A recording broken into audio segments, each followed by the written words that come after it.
Dari Stupa Borobudur 9 Jakarta Pusat, inilah Prambors Rasi Sony. Kenapa lu kembaliin? Ada apa? Itu di situ ada lambang Pramborsnya, Pak. Jadi dia takut sama ada Prambors, coy. Jadi motor gue nggak jadi. Keren. Gitu. Satu lagi ya. Gua kira gue habisin aja terus gue bisa jalan ya. Itu ya. Sepanjang perjalanan gue di bos itu, gue ada ini nih, ada gambaran 2 dekade. Dekade pertama yang ngetop banget itu di Prambors nomor 4 ya. 9, 2, 4 tempatnya Bambang sama nomor 4. Nomor 9 gue nggak ikuti lagi tuh. Dekade pertama nih si Temi Lisanpura, kemudian sama Joni Chandrokusuma. Itu zamannya Temi itu beda banget ya. Temi itu dengan kelompok-kelompok politis anak-anak tahun 66 punya warna khusus untuk Prambors, yaitu sosial budaya mereka berbeda ya, kemudian lucu-lucuannya warkop di situ beda, lagu-lagunya juga beda, lagu-lagu country itu yang terus kegiatannya naik gunung ya, itu sangat beda banget sama dekade yang kedua. Nah, dekade ini yang pertama ini membangun satu kerjasama Prambors yang kuat banget, super kuat, sehingga persatuan dan kesatuan kita di Prambors waktu itu kental banget ya. Dekade kedua singkatnya begitu. Dekade kedua muncul Sohib gue nih. Nah, ini udah mulai berkembang, udah mulai profesional. Di situ Malik muncul dengan fresh from the oven ya. Malik pulang dari Bandung nih sebagai orang yang baru, new Prambors. Dia muncul dengan pendidikan publisistik yang dia dapat di Pajajaran Bandung. Oh, jadi benar-benar hebat dia, dengan semangat tinggi, spiritnya luar biasa. Dia sama Imran nih berdua nih muncul. Tadi Temi sama Johnny Sano, dekade 2 yang up banget, yaitu si Malik sama si Imran ini. Ya, tapi di sini gue cuman berat di masalah periklanan. Ya, udah nggak main kemana-mana lagi. Pada saat Malik sama Imran masuk, gue ada di sebagai supporting aja di marketing. Jadi gue Banita di situ, kita Rajasa kalau nggak salah. Kemudian ada Hani, ada Adi Antilia, kemudian ada Ari, ini kelompok dari anak-anak UI. Kemudian sama Sohib gue yang Muke Gile, ini si Batara nih. Nah, kita berdua yang tua nih. Tapi Muke Belis juga kita berdua nih. Jadi masa kita itu sampai Malik udah mau masuk nih, Ini gue sama Batara dulu dapat dari iklan itu. Mungkin dari semua karyawan, gue nih karyawan loh, bukannya ini yang main-main, gue karyawan di sana. Kita dapat gaji paling gede, ya. Tiap bulan tuh dapatnya gede. Kenapa? Karena setiap bulan selain kita dapat transport itu, kita dapat fee, ya. Fee dari Prambors ini sekitar 20 sampai 40. Gede banget. Gede. Jadi gue bisa sekitar 5 sampai 8 juta deh sebulan gitu pada masa itu loh. Ya 76 apa 77. Motor harganya berapa waktu itu? Motor harganya berapa waktu itu? Motor. Kenapa? Motor murah, gaji gue aja, Chris, gaji gue dulu di Prambors setiap bulan itu buat susu anak gue cukup. Tapi gue bangga banget kalau gue di Prambors itu. Ya, jadi gaji gue tuh 250.000 dari 175.000. Akhirnya waktu gue udah mau keluar itu sekitar 250 sampai 300 deh. Gitu. Tapi fee iklan gue 20 sampai 40 itu gede banget. Ya, gue dapat itu jadi sekitar 8 juta lo gue dapat. Malik kan profesional sekali nih, ya. Udah nggak ada pikiran kayak Temi atau kayak ini yang agak-agak mengasihani, dikasihi gitu ya. Malik nggak straight. Hey, dia bilang gini ke gue sama si tua ini si Batara. Gila lu, gaji lu gedean lu daripada direktur ya. Wah, dia bilang gitu. Jadi gaji kita lebih gede sekitar 8 jutaan coy. Gila, 5 sampai 8 juta. Nah dia mungkin waktu itu Oni mungkin 5 jutaan kali. Jadi dia bilang gitu, dirubah, manajemen dirubah. Ya, jadi hebat ya. Jadi dirubah ini stabil lah. Jadi kestabilan seluruh komponen gitu.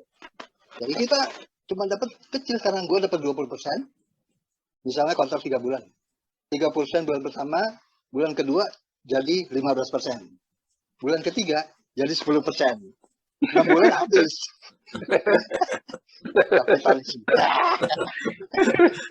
Tapi gue temen, jadi pelan-pelan kita hilang. Ya kita hilang nih.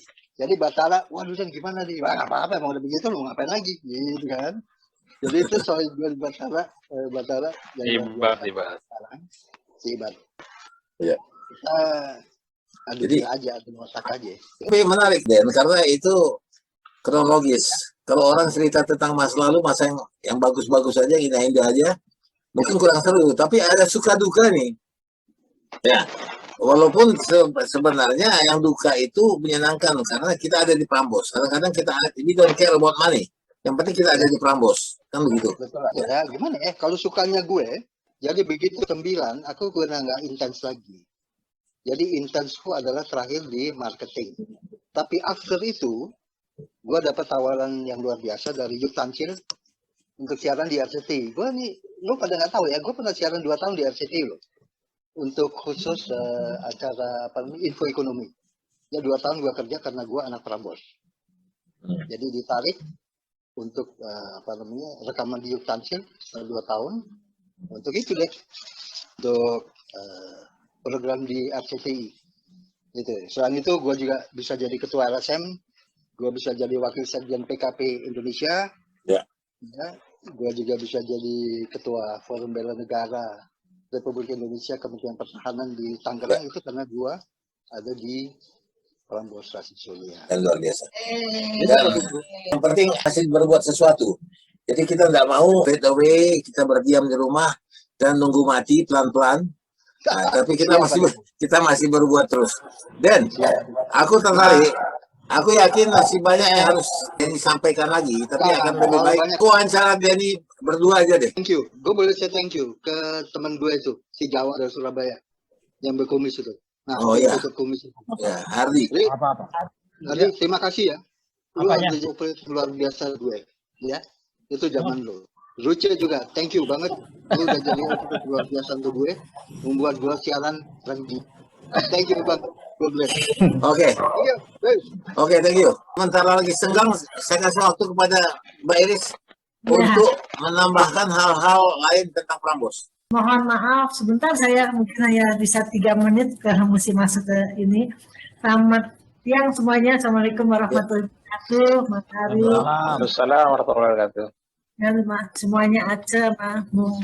Hai, Riz. Kabar luar biasa nih, Bung. Bisa ketemu lagi. Saya nih ini masuknya karena anggota OSIS, mau daftar OSIS Prambors. Kita bertiga ke sana pakai seragam. Ketemu sama Tony. Terus ya udah mau nggak ikutan siaran TNG, katanya udah mau banget. kayak apa ya, tapi nggak dibayar, cuma dikasih itu nggak apa-apa. Tapi akhirnya kita ikutin tiap kali TNG. Itu kayaknya kayak Mbak Dewi bilang tadi, buat saya juga suatu hal yang baru. Dan kita akhirnya jadi cikal bakal, terusnya memberi edukasi atau melalui radio. Sampai sekarang pun saya juga senang sih masih, tapi di dalam radio di segi kesehatan ya. Tapi cikal bakalnya yang saya pesan itu ya itu dari Prambors yang membuat kita pede.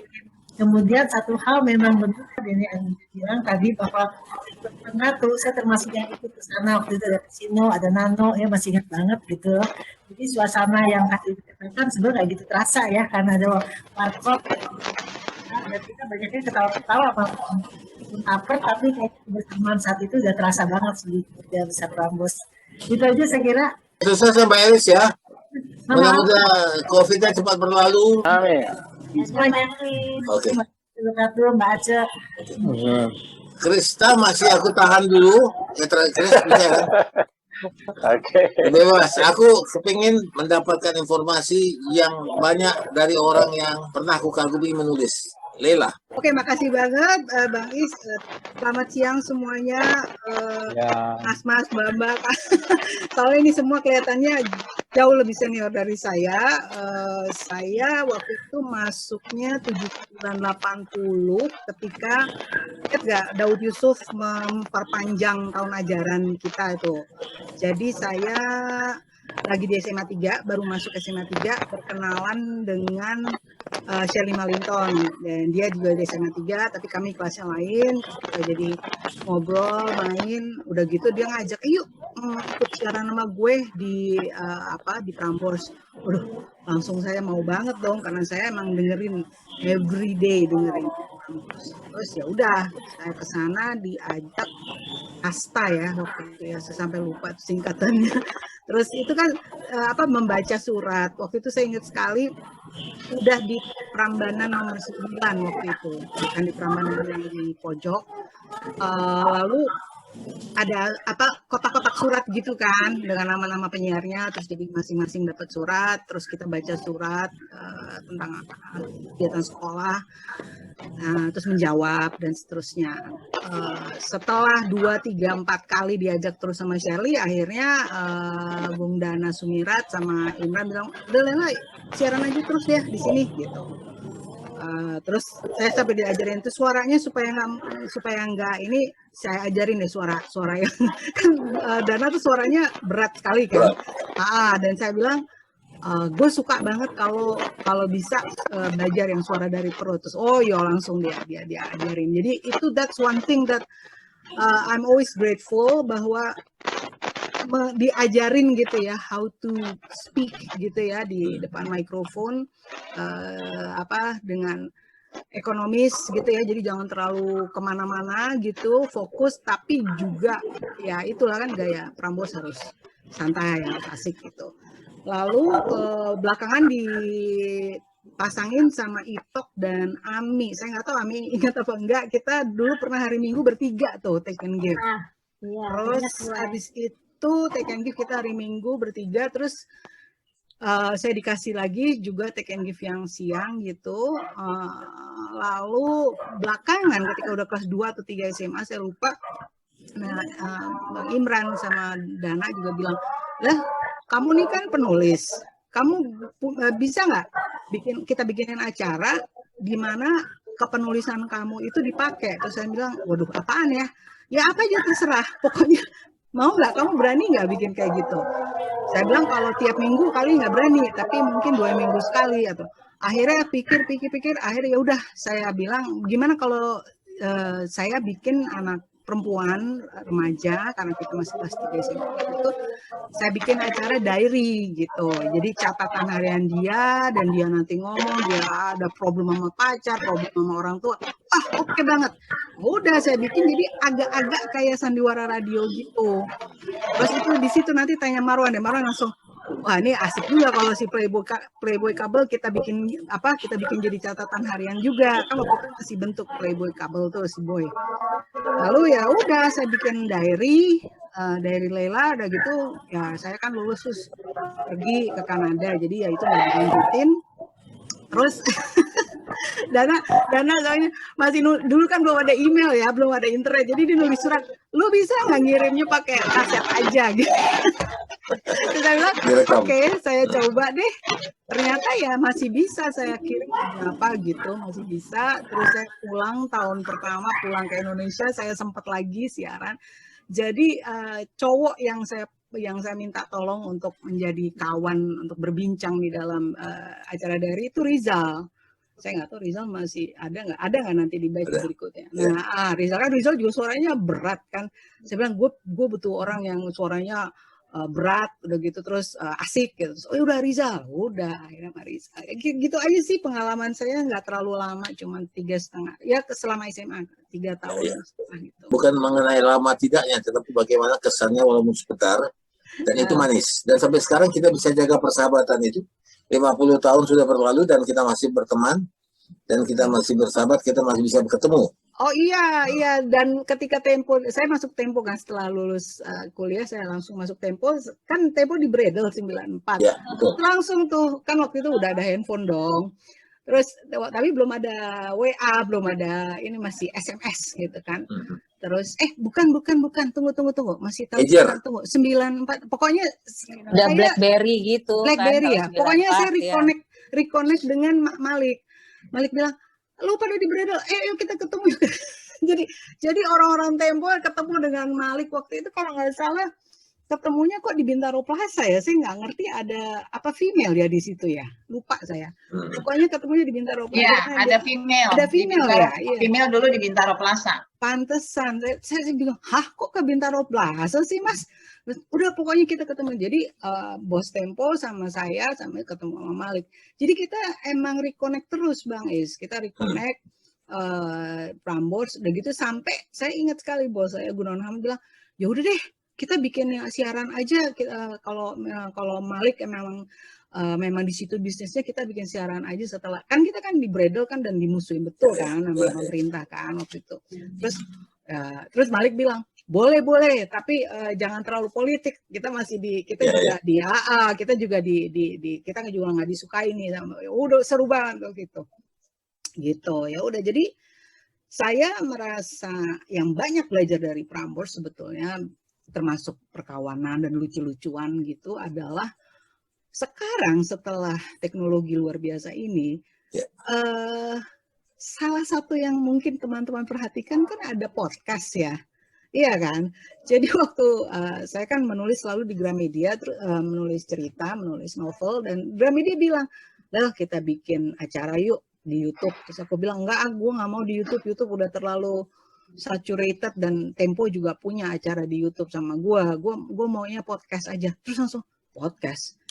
Lo benar mau bikin podcast? Iya podcast aja, gue dulu kan Prambors. Terus mereka, oh lo dulu Prambors? Iya sempet lah gue belajar di situ, udahlah yuk kita bikin podcast. Nah ketika kami bikin itu, saya merasa apa yang saya pelajari di Prambors biarpun sebentar itu berguna banget gitu loh waktu di podcast ini. Gimana kita ngomong, gimana kita jangan lama, gimana kita harus membiarkan lawan bicara kita tuh artinya jangan seperti tadi Bang Is bilang, jangan potong-potongan dan sebagainya gitu. Jadi itu yang menurut saya dalam waktu yang sempit yang banyak saya dapat dari Prambors dulu. Oke, good. Next time kita bisa bicara lebih panjang. Yes. Karena aku harus kasih kesempatan ke Krisna. Terus saya bisa nyambung. Ayo. Krisna dan Ida dulu. Hai Kris. Assalamualaikum.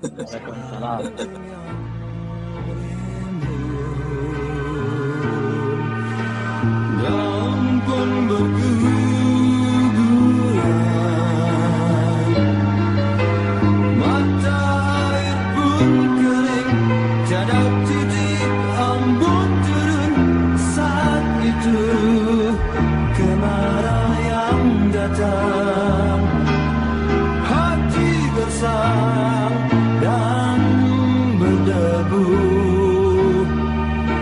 curah hujan